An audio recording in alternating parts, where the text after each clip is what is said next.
ತಿರುಪತಿ ಲಡ್ಡು ತಯಾರಿಕೆಯಲ್ಲಿ ಪ್ರಾಣಿಗಳ ಕೊಬ್ಬು ಬಳಕೆಯ ಆಘಾತಕಾರಿ ವಿಚಾರ ಬಯಲಾದ ಬಳಿಕ ಇಡೀ ದೇಶದಾದ್ಯಂತ ಕೋಲಾಹಲ ಎದ್ದಿದೆ. ಕಾರಣ ಇದು ಹಿಂದೂಗಳ ಶ್ರದ್ಧೆಗೆ ಸಂಬಂಧಪಟ್ಟಂತಹ ವಿಚಾರ.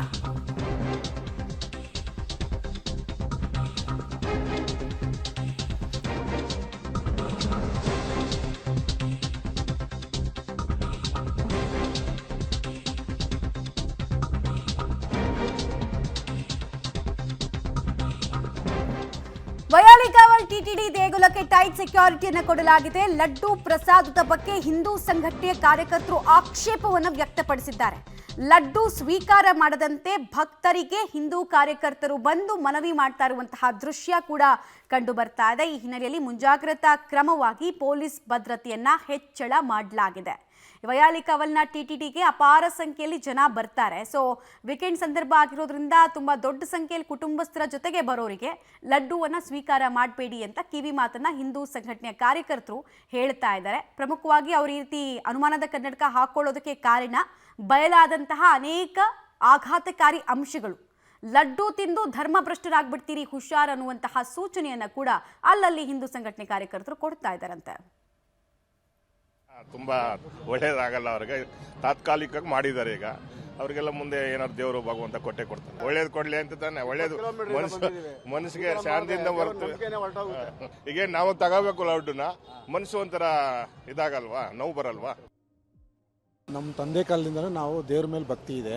ಲಾಡು ಪ್ರಸಾದ ನಾವು ದೇವರೇ ಕೊಟ್ಟಿರೋದನ್ನ ನಾವು ಮುಚ್ಕೊಂಡು ತಗೊಂತೀವಿ. ಸೊ ಇದು ಮಾಡಿದವರು ಅನ್ಭೋಗಿಸ್ತಾರೆ ಸರ್, ಅಷ್ಟೇ.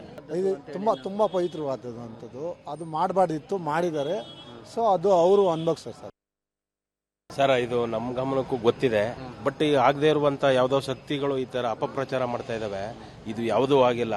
ಈ ಜಾತಿ ಸಂಘಟನೆಗಳಿಂದ ದೂರ ಇರಬೇಕು ಅಂತ ಉದ್ದೇಶಕ್ಕೆ ಇದು ಹೆಂಗೆಲ್ಲ ಮಾಡ್ತಾ ಇದ್ದಾರೆ. ಹಂಗಾಗಬಾರ್ದು. ಈ ದೇವ್ರ ಮೇಲೆ ಬಹಳ ಭಕ್ತಿ ಇದೆ. ಇದು ಸತಾನಲ್ಲ. ಅಂದ್ರೆ ಈ ತಮಿಳುನಾಡಲ್ಲಿ ಒಬ್ಬ ರಾಜರು ಇದ್ರು, ಶ್ರೀ ಕೃಷ್ಣ ದೇವರಾಯ ಅಂತ ಆಳ್ತಿದ್ರು. ಈಗ ಹೊಸ ಸರ್ಕಾರ ಬಂದಿರೋದ್ರಿಂದ ಇದು ಯಾವುದೋ ಒಂದು ಸರ್ಕಾರದ ಒಂದು ಗಿಮಿಕ್ ಇರೋದು. ಯಾವುದೋ ಒಂದು ಪೀರಿಯಡ್ ಮಾಡಿರ್ಬೋದು, ಮಾಡಿಲ್ಲ ಅಂತ ಹೇಳೋಂಗಿಲ್ಲ. ಅದು ಈಗ ಪ್ರೂವ್ ಆಗ್ತಾ ಇದೆ ಅಂತಂದ್ರೆ ನಂಬಲಾರ್ದ ಕಷ್ಟ. ಈಗ ಬಂದಿರೋರು ಸರಿಪಡಿಸ್ತೀವಿ ಅಂತ ಹೇಳಿ ಆಶ್ವಾಸನೆ ಕೊಟ್ಟಿದ್ದಾರೆ. ಅದರ ಪ್ರಕಾರ ತಾವು ಇದು ಮಾಡ್ಕೋಬೇಕು. ಎಲ್ಲ ಸಮಯದ ಪರಿಸ್ಥಿತಿಯ ಅಭಾವ. ಈಗ ಹಣಕಾಸಿನ ವ್ಯವಸ್ಥೆಯಲ್ಲೇ ಹಿಂದುಳಿದಿರೋದ್ರಿಂದ ಅದು ಒಂದು ನಡೆದಿರ್ಬೋದು, ಇಲ್ಲ ಅಂತ ಹೇಳೋಂಗಿಲ್ಲ ಯಾವುದೇ ಕಾರಣಕ್ಕೂ. ಈಗ ಯಾರೋ ಈಗ ಯಾವುದೋ ಒಂದು ಪೀರಿಯಡ್ ಮಾಡಿರ್ಬೋದು. ಎಲ್ಲ 4 ವರ್ಷ ಏನು ಆಡಳಿತ ನಡೆಸಿದ್ರು ಆ ಪೀರಿಯಡ್ ಆಗಿಲ್ಲ. ಈ ಲಾಸ್ಟ್ ಡೀಟೇಲ್ಸ್ ಕೊಡ್ತಾರೆ. ನೇರ ಸಂಪರ್ಕದಲ್ಲಿ ಜಾಯಿನ್ ಆಗ್ತಿದ್ದಾರೆ ಪ್ರಕಾಶ್, ಇದು ಹಿಂದೂಗಳ ಶ್ರದ್ಧೆಗೆ ಸಂಬಂಧಪಟ್ಟಂತಹ ವಿಚಾರ. ಚೆಲ್ಲಾಟ ಆಡಿದ್ರು ಅಂತ ಗೊತ್ತಾಗ್ತಾ ಇದ್ದ ಹಾಗೆ ಸಹಜವಾಗಿ ನಿರಾಶೆಗೊಳ್ಳೋದು ಅಥವಾ ಇನ್ನೂ ಆತಂಕದಲ್ಲೇ ಇರೋದು, ಗೊಂದಲಕಾರಿ ವಿಚಾರಗಳನ್ನ ಹೇಳೋದು ಕೆಲವು ಕೂಡ ನೆರವೇರುತ್ತೆ. ಬಟ್ ಇಲ್ಲಿರೋ ಪ್ರಶ್ನೆ, ಅಲ್ಲಿ ಭದ್ರತೆಯನ್ನ ಯಾವ ರೀತಿ ಕೊಟ್ಟಿದ್ದಾರೆ, ಜೊತೆಗೆ ಹಿಂದೂ ಸಂಘಟನೆ ಕಾರ್ಯಕರ್ತರ ಆಕ್ಷೇಪಕ್ಕೆ ಉಳಿದಂತಹ ಸಾರ್ವಜನಿಕರು ಹೇಳ್ತಾ ಇರುವಂತಹ ವಿಚಾರ ಏನು ಅಂತ.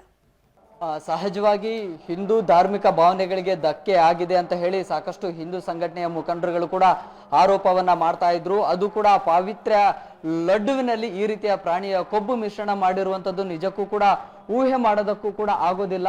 ಸೊ ಈ ರೀತಿಯ ಬೆಳವಣಿಗೆಗಳು ನಿಜಕ್ಕೂ ಶಾಕ್ ಕೊಟ್ಟಿದೆ ಅಂತ ಹೇಳಿ ಸಾಕಷ್ಟು ಹಿಂದೂ ಪರ ಸಂಘಟನೆಗಳ ಮುಖಂಡರುಗಳು ಕೂಡ ನೇರವಾಗಿ ಟಿಟಿಡಿ ದೇವಸ್ಥಾನದ ಮ್ಯಾನೇಜ್ಮೆಂಟ್ಗೆ ಮನವಿಯನ್ನ ಮಾಡೋದಕ್ಕೆ ಬಂದಿದ್ರು. ಹೀಗಾಗಿ ಸಹಜವಾಗಿ ಪೊಲೀಸರ ಭದ್ರತೆಯನ್ನು ಕೂಡ ಹೆಚ್ಚು ಮಾಡಿಕೊಳ್ಳಲಾಗಿತ್ತು. ಹಿಂದೂ ಸಂಘಟನೆಯ ಕಾರ್ಯಕರ್ತರು ನೇರವಾಗಿ ಭಕ್ತರಿಗೆ ಪ್ರಸಾದವನ್ನ ಸ್ವೀಕಾರ ಮಾಡಬೇಡಿ ಅನ್ನುವಂತಹ ಮನವಿಯನ್ನ ಮಾಡ್ಕೊಳ್ಳೋದಕ್ಕೆ ಪ್ಲಾನ್ ಅನ್ನ ಮಾಡ್ಕೊಂಡಿದ್ರು. ಆದ್ರೆ ಪೊಲೀಸರು ಅದಕ್ಕೆ ಅವಕಾಶವನ್ನ ಕೊಡ್ಲಿಲ್ಲ. ನೇರವಾಗಿ ಆ ಸಂಘಟನೆಯ ಮುಖಂಡರನ್ನ ಕರೆದುಕೊಂಡು ಬಂದು ಮ್ಯಾನೇಜ್ಮೆಂಟ್ ಅವರ ಗಮನಕ್ಕೆ, ಅಂದ್ರೆ ಅವರ ಜೊತೆ ಮಾತನಾಡಿಸುವಂತ ಪ್ರಯತ್ನವನ್ನ ಕೂಡ ಮಾಡಿದ್ದಾರೆ. ಸೊ ಈಗ ಆಡಳಿತ ಮಂಡಳಿಯ ದೇವಸ್ಥಾನ ಆಡಳಿತ ಮಂಡಳಿಯವರ ಜೊತೆ ಈಗ ಸಂಘಟನೆಯವರು ಕೂಡ ಕೂತು ಮಾತನಾಡ್ತಾ ಇದ್ದಾರೆ. ಈ ರೀತಿಯ ಧಾರ್ಮಿಕ ಭಾವನೆಗಳಿಗೆ ಧಕ್ಕೆ ಆಗ್ತಾ ಇದೆ. ತಿರುಪತಿಯಿಂದ ಪ್ರತಿನಿತ್ಯ ಕೂಡ 1,000 ಲಡ್ಡು ಇಲ್ಲಿಗೆ ಬರುತ್ತೆ ಬೆಂಗಳೂರಿಗೆ. ಇದಕ್ಕಿಂತ ಮುಂಚಿತವಾಗಿ ಪ್ರತಿ ಶನಿವಾರ 8,000 ಲಡ್ಡುಗಳು ಈ ಒಂದು ದೇವಸ್ಥಾನಕ್ಕೆ ಬರ್ತಾ ಇತ್ತು. ಅಂದ್ರೆ ಈ ಪೂರೈಕೆ ಆಗುವಂತಹ ಲಡ್ಡುಗಳನ್ನ ಕೂಡಲೇ ಸ್ಥಗಿತ ಮಾಡಬೇಕು.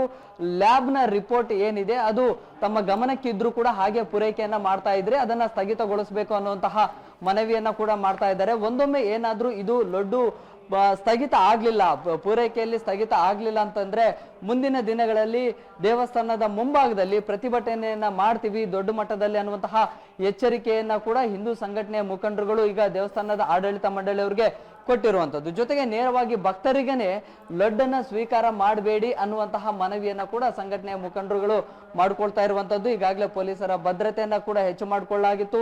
ಬೇರೆ ರೀತಿಯ ಗಲಾಟೆಗಳಾಗಬಾರ್ದು, ಬೇರೆ ರೀತಿಯ ಸ್ವರೂಪವನ್ನ ಪಡಿಬಾರ್ದು ಅನ್ನುವಂತಹ ಕಾರಣಕ್ಕಾಗಿ ಈಗ ನೇರವಾಗಿ ಸಂಘಟನೆ ಮುಖಂಡರನ್ನ ಈಗ ಆಡಳಿತ ಮಂಡಳಿಯವರ ಜೊತೆ ಮಾತುಕತೆಗೆ ಕಳಿಸಿದ್ದಾರೆ. ಈಗ ಮಾತುಕತೆ ಆದ ರೈಟ್.